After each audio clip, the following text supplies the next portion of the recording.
I'd like to preface this by saying that I live a pretty quote-unquote straight-edge lifestyle, so I'm certain that what I saw and heard last New Year's Eve wasn't the result of some hallucination or drunken stupor, but was 100% real. I live on the outskirts of your stereotypical small southern town, so a few of my friends live out further into the boondocks that are only accessible by those dark country back roads. One of my friends, Darren, lives with his family in one of the richer neighborhoods in the area that can only be reached by these back roads every year. His family throws a party at their house on New Year's Eve where all the family's friends are invited, myself included.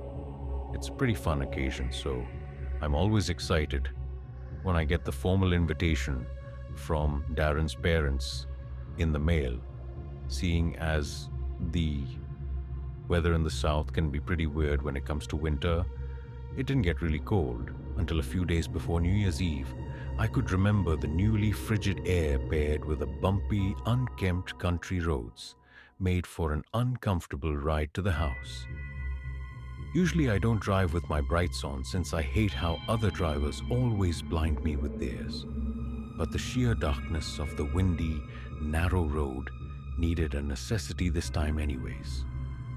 The narrow road was surrounded on both sides by dense tree line, so even with my brights, it was hard to see where exactly all the twists and turns were ahead. Notably, there aren't any other houses between the turn-off to the road and Darren's neighborhood except for a lone shack that seemed like it had been abandoned for years, though I could sometimes see lights on inside.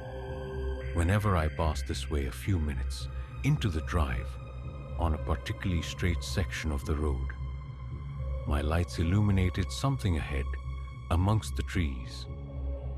Something white against the darkness as I neared. I could see it was the shape of a person standing all alone on the side of the road. They weren't moving or hiding, just standing completely still with their back to the trees. It was a woman, evidently wearing a white dress or gown of some sort, not at all appropriate for the cold. I didn't turn my brights off out of caution, so I couldn't really make out any specific details in the reflective glare of the white dress as I passed her. I was thanking my lucky stars that she didn't step out in the middle of the road, causing me to stop. But then I started to wonder if maybe I should have stopped to see if she needed some help. Perhaps she was another guest trying to get to Darren's party. But it wasn't until I looked back in my mirror to see in the red glare of my rear lights that the woman had turned her body to follow me still frozen. In that one spot, it was definitely creepy. And in that moment, I was glad I'm not the greatest example of a good Samaritan. No way was that a fellow party guest. I arrived at the party without any further incident around 8 p.m. Parking in the gravel circle amongst the dozen or so other cars outside Darren's house, which situated in a large clearing in the surrounding forest. Just like all the other spaced houses in the neighborhood, the festivities went on until we had watched both the ball drop in New York as well as our own time zones. Clock striking 12th, after which everyone slowly started to clear out. I stayed behind a bit to help clean up as I usually did, since I was one of the closer friends of Darren's family, and by the time I myself left my car was the only one left at the front of the house when I got in and started it up. I got a low tire pressure light. My car is an older model, so it didn't give me exact details as to which tire was low or how many had the issue. Before I freaked out, I remembered that this sort of thing always happens with my tires when the weather first turned cold after a long warm period. I figured I'd be able to make it home okay.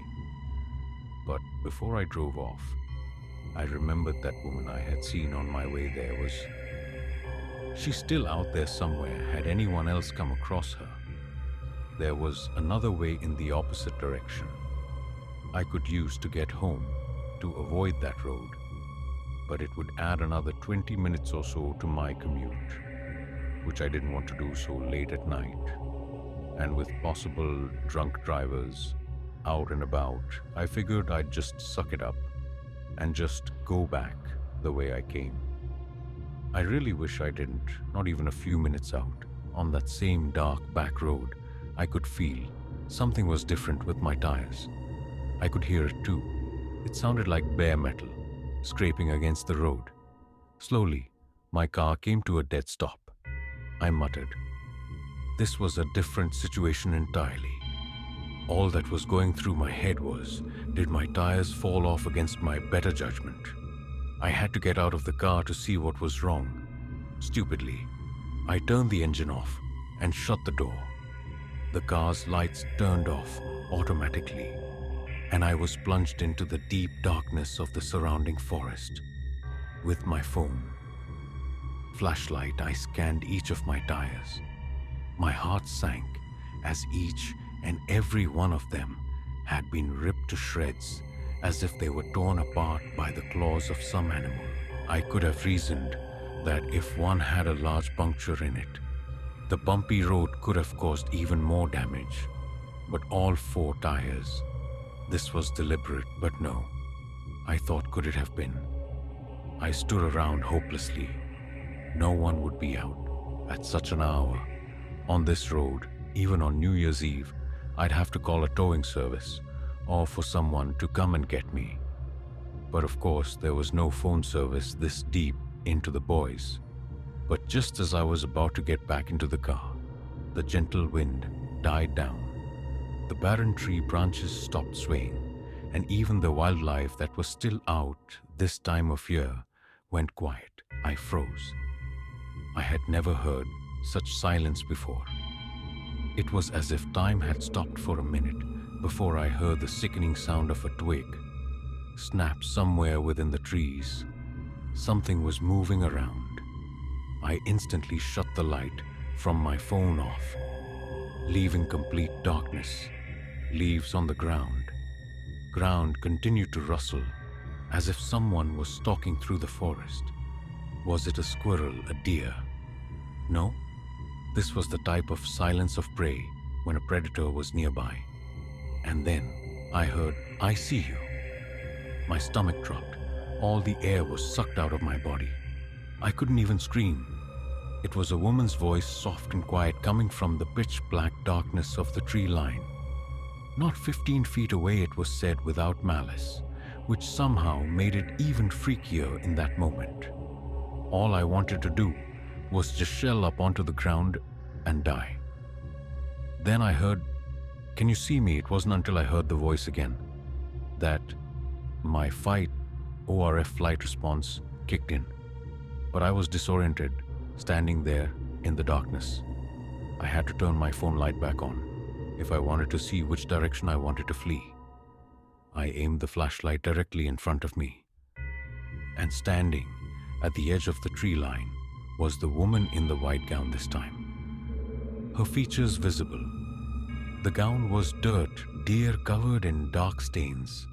She was deathly pale, skinny as a rail, and her disheveled gray hair fell down to her elbows, but her face was almost indescribable, grotesque, as if she were missing half of her jaw. Yet it seemed as though she were trying to grin at me. In my indecisive horror, I had the flashlight trained on her for a few moments before I hauled ass down the road, back towards Darren's house. That shack I had mentioned earlier was closer to my current position, down the opposite direction. But what if this woman was the one who actually lived there? I don't know if that was a rational thought made in the spur of the moment, but I had no time to wonder. As I sprinted down the road, I could hear the snapping of twigs and rustling of leaves behind me. She was chasing me, but I was quickly able to lose her with such a massive rush of adrenaline. I made it back to Darren's house, ignoring the rest of the neighborhood, and I pounded on the door, pleading for the door to open up. His mother, answered the door and quickly ushered me inside, seeing how shaken up I was, where I explained everything to her, along with Darren and his father. They were sympathetic, offering to let me stay the night there, while they called the police in a towing service, which I gladly accepted before even contacting my own family. The police said they would search the area around the road that night, and that I could come get my car back and make a statement the next day. But all I wanted to do for now was put that night behind me and fade to sleep in the guest bedroom. But I soon found out that night wasn't over. I awoke from my sleep to the sound of a light tap from the second-story window. I looked at the digital clock on the nightstand. I remember the time, exactly 3:14 a.m. Of course, none of the windows in the room had blinds. I didn't dare look out until I heard the muffled voice from outside. The same voice saying, "I see you." The woman was still out there. She had chased me all the way here. And now, she was throwing rocks to get my attention if I wasn't going to look out the window before I definitely wasn't going to. Now, I wasn't going to leave my spot in that bed or fall asleep until morning. When the sun rose and Darren's family woke up, the woman was gone, thankfully. I told them what else happened, and we all looked outside together before the police showed up in the yard about where I had heard the voice coming from. Darren's father found a large rusty knife that didn't belong to the family, presumably what the woman had used when slashing my tires. But that also meant she had followed my car there to the party at the beginning of the night and specifically targeted me when everyone else was inside during the festive IDs. Darren's parents called and asked the other party guests if they had seen anything suspicious the night before, and one of their friends said they had seen someone in a white dress walking around outside from the window, but thought nothing of it, seeing as how people were coming and going all night. When I gave the police my statement, I told them to check around that shack on the road here, as I had a hunch that woman had something to do with it. They eventually did and updated me that they found no one living there, but there was dead, gutted wildlife sprawled all around the surrounding woods. That woman I saw was never found, which of course raises a bunch of questions. The scariest ones to me, though, are how she was able to track me down so quickly once I left the party, and if she was missing so much of her face, how was she able to pronounce those words so clearly? Despite what happens, I'll still be going to Darren's house for New Year's Eve again this year. But this time, I'll make sure to carpool and take the long way around. When I was 26, I took a trip to San Diego via plane. I stayed with my friend for a few days and booked a late flight back home. My flight landed at midnight by the time I was off the plane and by the ground transportation pickup point. It was like 12:30. I waved down a random taxi in the taxi section and gave the driver my home address. He said he'd take me for $30, which was a really good deal compared to Uber. He came out to help me put my bag in the trunk of the van, but I said I was fine with it in the seat next to me. So he lifted my bag onto the seat on the left side behind him. I was sitting diagonal from him. He got back in the car and pulled up the directions to my apartment. And we were on our way.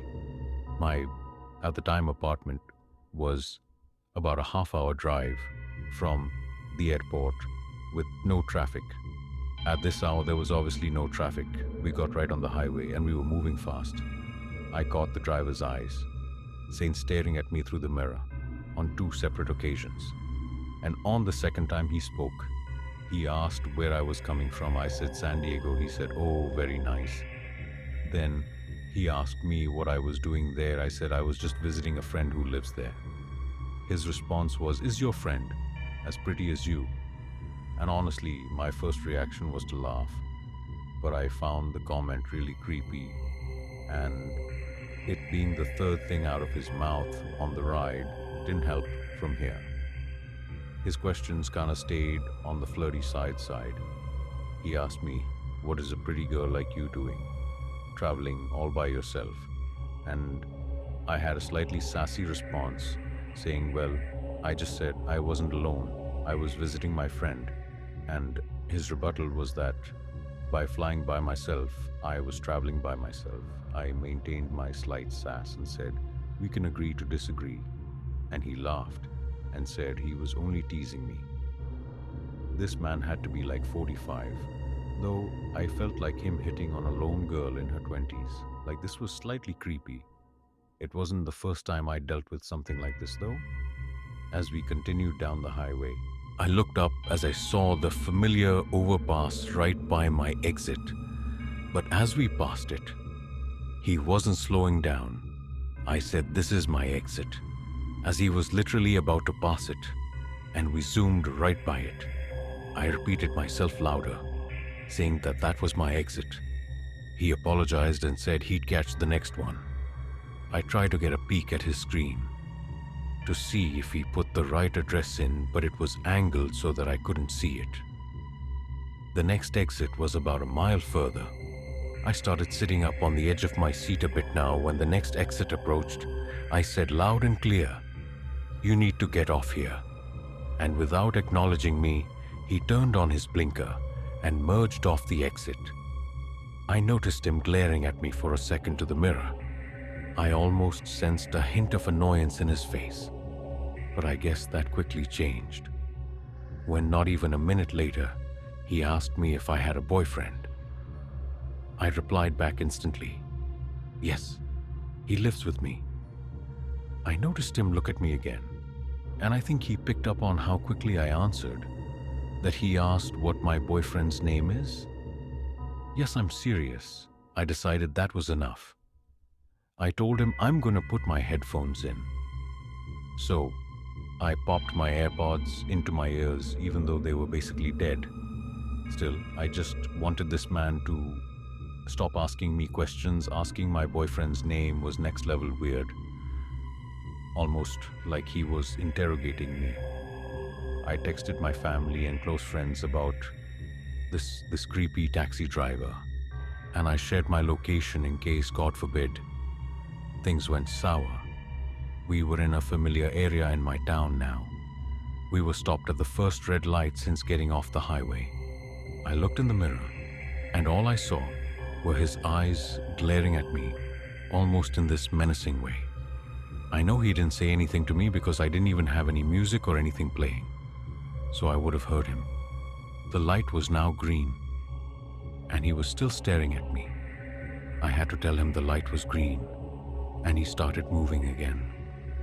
No one in my family was answering except for my old brother, who must have been the only one awake, but he lives 2 hours away from me. My brother told me I should leave the car if I feel threatened or in danger. We were now on a main road in my town, but there weren't any cars on the road. It was nearing 1 a.m. On a weeknight, we stopped at another red light, and I felt that man glaring at me again through the mirror. I then noticed a police car parked in an empty parking lot. In a spur of the moment decision, I grabbed my bag and backpack and slid the van door open. The man started yelling at me, "What are you doing?" And he tried closing the door with the power button in the front. But I forced it open, and the second the door was opened wide enough for me to fit out, I booked it toward the police car instead of getting out of the car and chasing me for my money. He just kept driving, which already was a huge red flag when I saw him driving away. I stopped running and brought my pace down to a quick walk to the police car. The officer in the car noticed me as I saw him look up and roll down his window. I told him that the taxi driver who was driving me was giving me really bad vibes, and I left for my own safety.